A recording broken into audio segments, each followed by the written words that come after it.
बच्चों हम लोग थर्ड इक्वेशन ऑफ मोशन पढ़ेंगे। थर्ड इक्वेशन ऑफ मोशन, जैसा कि हम लोगों ने देखा था कि एक ये सरफेस है, इस सरफेस के ऊपर एक बॉडी रखी हुई है। बॉडी मूव करके यहाँ से यहाँ चली गई। इनिशियल वेलोसिटी u है, फाइनल वेलोसिटी v है। यहाँ से यहाँ तक का डिस्प्लेसमेंट s है, एक्सीलरेशन a है, और जो टाइम इसको लगा है ये टाइम आपका t है। तो दो इक्वेशन ऑलरेडी हम लोग पढ़ चुके थे। तो v is equal to u plus a t, first equation of motion. s is equal to u t plus a t square upon 2। अब हम लोग थर्ड इक्वेशन ऑफ मोशन पढ़ेंगे। थर्ड इक्वेशन ऑफ मोशन है v square u square plus 2as। अगर third equation of motion लिखने के लिए आए तो हम लोग एक बात लिखेंगे कि a body having initial velocity u with an acceleration a after a time t with traveling a displacement s, its final velocity become v। एक बॉडी है जिसकी इनिशियल वेलोसिटी u है, बॉडी के अंदर एक्सेलरेशन a है, body t time के बाद s displacement travel करने के बाद उसकी फाइनल वेलोसिटी v हो जाती है। तो हम लोग third equation of motion proof करेंगे। v square is equal to u square plus 2as। इसको कैसे करेंगे प्रूफ? इसका प्रूफ हम लोग कैसे करेंगे, आइए समझा जाए इसका प्रूफ हम लोग कैसे करेंगे। फर्स्ट इक्वेशन ऑफ मोशन जानते हैं v बराबर u प्लस ए टी होता है, जानते हैं।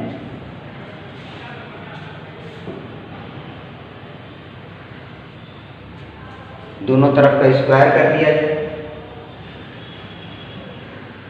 स्क्वायरिंग बोथ साइड,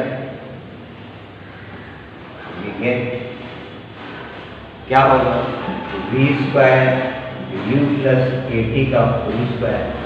और एक बचपन से फार्मूला जानते चले आ रहे हैं a प्लस b का whole square, a square plus b square plus 2ab।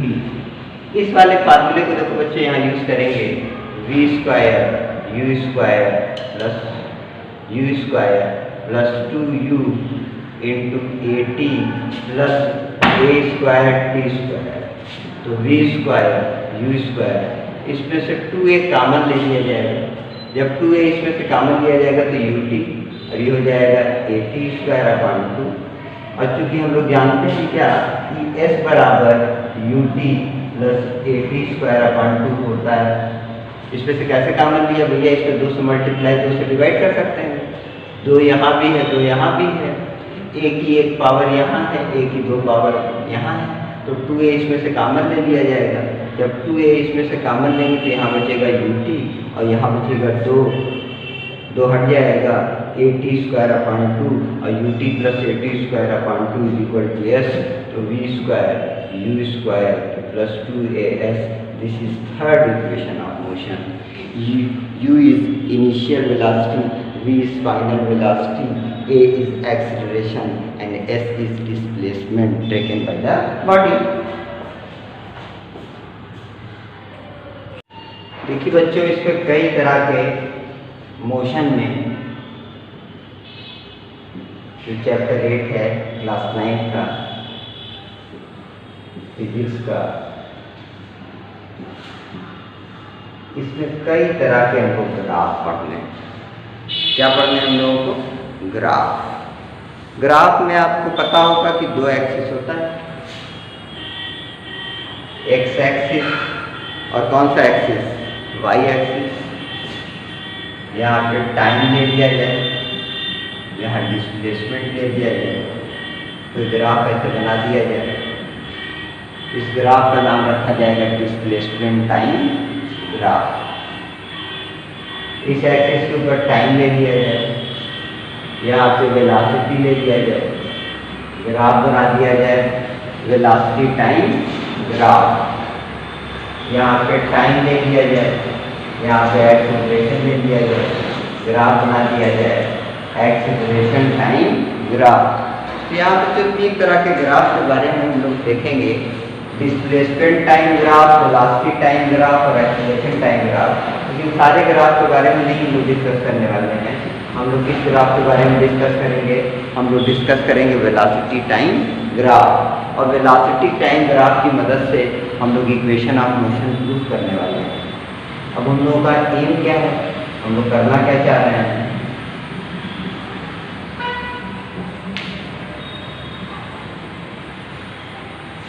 देखिए, हम लोग का एम है equation of motion by graphical. किस मेथड से बच्चों? ग्राफिकल मेथड से हम लोग इक्वेशन ऑफ मोशन को प्रूफ करना चाह रहे हैं। तो दो एक्सिस बनाते हैं, यहाँ पे टाइम ले लेते हैं और यहाँ वेलोसिटी ले लेते हैं। ठीक, अब कोई जरूरी थोड़ी नहीं है कि एक गाड़ी आ रही है, मैं खड़ा हूँ, एक बस आ रही खड़ा है, बस की स्पीड 30 किलोमीटर पर आवर है, मैं उसको चढ़ना चाह रहा था, नहीं चढ़ पाया, बस और तेज हो गई, उसकी स्पीड 40 किलोमीटर पर आवर हो गई। तो जब टाइम जीरो था यहाँ, तो ये कोई ज़रूरी थोड़ी ना है कि किसी गाड़ी की वेलोसिटी आपकी जीरो होगा। इस सब वेलोसिटी है, ये वेलोसिटी धीरे धीरे क्या हो रही है? बढ़ रही। यहाँ पर इसकी वेलोसिटी क्या है? u है। इस पॉइंट का नाम a रख देते हैं, इस पॉइंट का नाम b रख देते हैं, और यहाँ पर इसकी वेलोसिटी v हो जाती है, इस पॉइंट का नाम c रख देते हैं। तो ये ग्राफ है, इस straight line velocity time graph. अब इस ग्राफ की दो खासियत आप समझिए कि इस ग्राफ का जो स्लोप होगा, स्लोप मतलब ढाल, ये ढाल आपको बताएगी क्या? एक्सीलरेशन। और इस ग्राफ के बीच और इस टाइम एक्सिस के बीच जो एरिया होगा वो आपको बताएगा किसको? डिस्प्लेसमेंट को। क्या? स्लोप ऑफ ग्राफ क्या बताएगा? एक्सीलरेशन। और क्या? एरिया बिटवीन, किसके between? Velocity time graph and time axis. क्या बताएगा? ये डिस्प्लेसमेंट।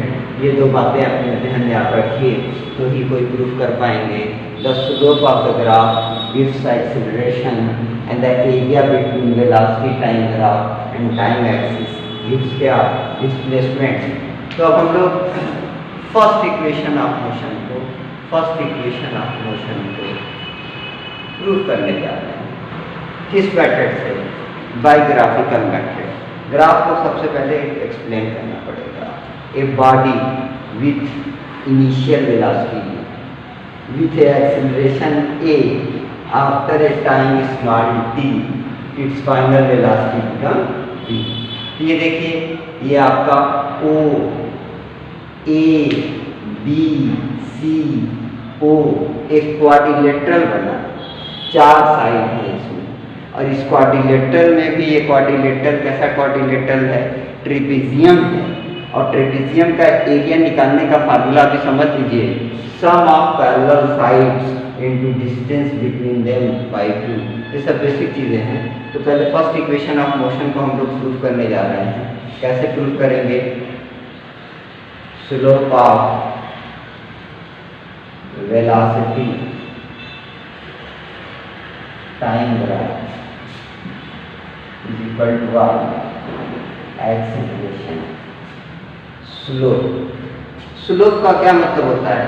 ये ढाल, ये परपेंडिकुलर अपान बेस से क्लियर होता है।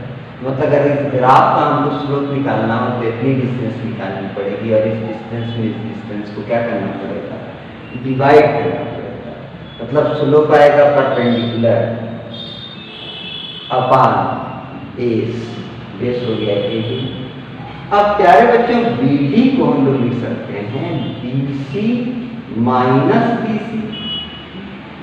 AD वैसे कि वैसे उतर गया, और just try to understand BC की वैल्यू है आपकी कितनी, BC is equal to V final velocity. और ये एक रेक्टेंगल है, और रेक्टेंगल की खासियत ये होती है कि इसके आमने सामने के साइड्स इक्वल होते हैं। ये U है तो ये वाला भी साइड आपका U हो जाएगा, यानी BC की वैल्यू आपकी U होगी, क्योंकि AO की वैल्यू भी U है, क्योंकि रेक्टेंगल है ये AOCD रेक्टेंगल है, और रेक्टेंगल के आमने सामने के साइड बराबर होते हैं, यहाँ U। और जितना OC होगा उतना ही AD होगा। OC की वैल्यू को हम T मान चुके हैं तो AD भी T हो जाएगा, यानी क्या A is equal to V minus U upon T, which implies that AT बराबर V माइनस U और V is equal to V plus AT। It is first equation of motion by this method, by graphical method. आइए बच्चों, first equation of motion के बाद हम लोग second equation of motion को भी ग्राफिकल मेथड से सॉल्व करने की कोशिश करते हैं। आइए समझाते हैं। कौन सा equation of motion, second equation of motion, second equation of motion. Second equation of motion क्या है, S बराबर ut plus half AT square, मतलब S निकालना होगा। S का मतलब डिस्प्लेसमेंट निकालना होगा। और यहाँ नोट पढ़ लीजिए, area between velocity time graph and time axis is equal to what आपका डिस्प्लेसमेंट। तो अगर हमको डिस्प्लेसमेंट कैलकुलेट करना पड़ेगा तो हमको कौन सा एरिया निकालना पड़ेगा, हमको एरिया निकालना पड़ेगा OCBAO, 4 साइड है और ये ट्रेपेजियम है, और ट्रेपेजियम का एरिया निकालने के लिए फार्मूला होता है सम ऑफ पैरेलल साइड। ये वाली साइड और ये वाली साइड दोनों एक दूसरे के पैरेलल है, यानी AO plus BC into distance between them, इनके बीच की डिस्टेंस OC अपॉन 2 है। अब देखिए AO कितने के बराबर है, ये कितने के बराबर है V, और ये कितने के बराबर है T अपॉन 2। ध्यान दीजिएगा, first equation of motion V की जगह क्या लिख सकते हैं, V बराबर U plus AT upon 2 multiply by क्या, मल्टीप्लाई बाई T। क्या वैल्यू अचीव हो जाएगी, वैल्यू ऐसी आपकी आएगी, U ऐड हो जाएगा, तो U में U ऐड होगा तो कितना U होगा 2U प्लस AT पैरेंथेसिस के बाद है T अपॉन 2, T से मल्टीप्लाई करेंगे 2UT प्लस AT स्क्वायर, 2 से यहाँ डिवाइड कर देंगे, 2 से यहाँ S बराबर UT plus AT square upon 2। This is our second equation of motion. अब हम लोग प्रूफ करेंगे थर्ड इक्वेशन ऑफ मोशन। आइए समझा जाए। अभी हमने बताया area between velocity time graph and time axis. S बराबर एरिया OCBAO, ये ट्रेपेजियम, इसका एरिया कैसे आप निकालेंगे, इसका एरिया निकालेंगे AO plus BC into OC upon 2 sum of parallel side into distance between them by 2। अब AO की जगह पर U, BC की जगह पर V बाई 2 इंटू T। लेकिन आप फर्स्ट इक्वेशन ऑफ मोशन जानते हैं, V बराबर U प्लस AT। अगर V minus U upon A कहते हैं तो that is equal to T, यानी यहाँ देखो T चाहिए, T की जगह क्या लिख सकते हैं, T की जगह पर हम लोग लिख सकते हैं क्या बच्चों, T की जगह लिख सकते हैं V minus U upon A, multiply कर दीजिए 2AS is equal to V square U square plus 2AS। This is which equation of motion, this is third equation of. देखेंगे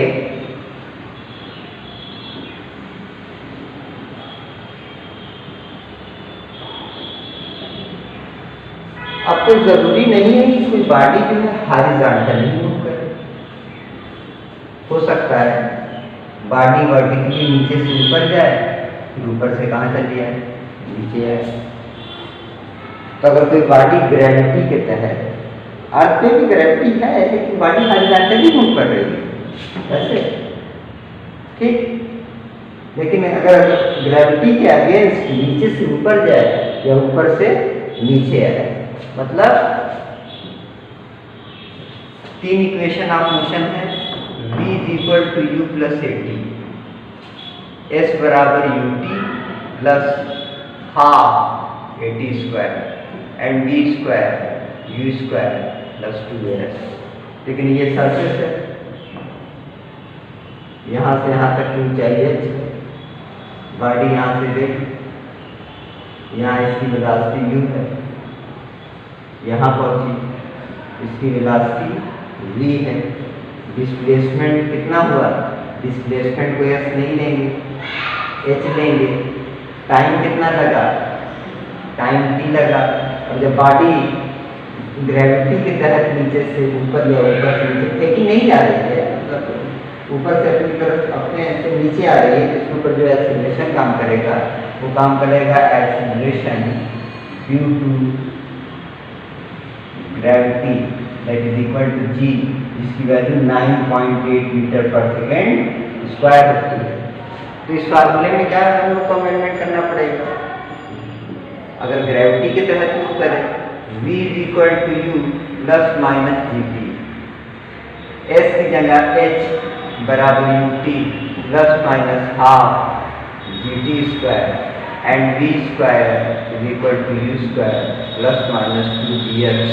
कब प्लस साइन लेंगे, प्लस साइन तब लेंगे जब body ऊपर से नीचे की तरफ आएगी, और माइनस साइन यहाँ तब लेंगे जब बॉडी नीचे से ऊपर की तरफ जाएगी। जब बॉडी नीचे से ऊपर की तरफ जाएगी तो एक्सीलरेशन निगेटिव होगा, acceleration due to gravity negative होगी। और जब बॉडी ऊपर से नीचे की तरफ आएगी तो एक्सीलरेशन ड्यू टू ग्रेविटी की वैल्यू पॉजिटिव होगी। तो मोशन अंडर ग्रेविटी के अंदर इक्वेशन ऑफ मोशन क्या होगा, v = u ± gt, h = ut।